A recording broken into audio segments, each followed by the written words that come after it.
জন্য আপনার ডাইনে বামে সামনে পেছনে লড়াই করতেই থাকবো।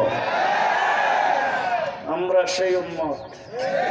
আরো আস্তে শেষ কথা আপনাদের সামনে বলে গেলাম, 54 বছর হয়েছে বাংলাদেশ স্বাধীন হয়েছে। দেশটা 54 বছর পর্যন্ত যারাই শাসন করেছে, একদল ক্ষমতার থেকে যাওয়ার পর আরেক দলকে বলছে চুর আর ডাকাত বলে গালি দিয়েছে। গত 15 বছর যারা ক্ষমতায় ছিল, দেশটাকে লুটপাট করে বেগম পাড়াই বাড়ি করেছে, দেশের সম্পদকে লুণ্ঠন করেছে।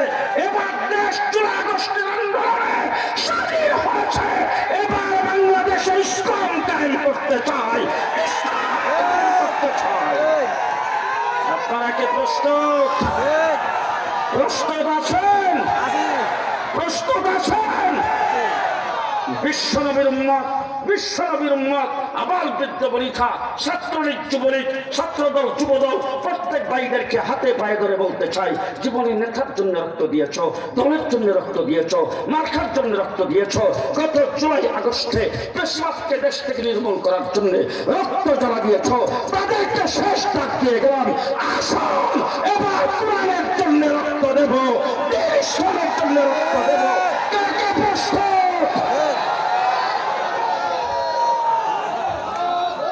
খুদ্দামুল ইসলাম সংগঠন আজকে সমাবেশের আয়োজন করেছেন।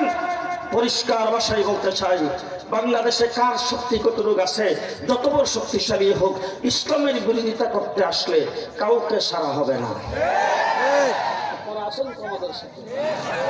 আছেন তো? আমি প্রধান উপদেষ্টার সামনে 2 জন সংস্কারের জন্য 6টা কমিশন গঠন করা হয়েছে। সেই কমিশনের যিনি প্রধান, তাদের সামনে পরিষ্কার বলেছি, যত সংস্কার করবেন, ইসলামের প্রত্যেকটা শব্দ যদি আগামীতে সংবিধানে থাকে, সংবিধান বঙ্গোপসাগরে উড়াইয়া দেওয়া হবে। প্রস্তুত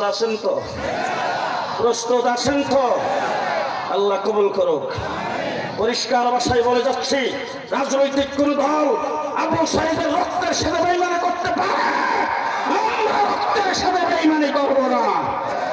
এই রক্তের উপর দাঁড়ায় বাংলাদেশে আমরা ইসলাম প্রতিষ্ঠা করতে চাই। আপনারা সবাই প্রস্তুত? আল্লাহ কবুল করুক। সকলে বলেন আমিন। আলহামদুলিল্লাহ রাব্বিল আলামিন, ওয়াসসালাতু ওয়াসসালামু আলা সাইয়্যিদিল মুরসালিন।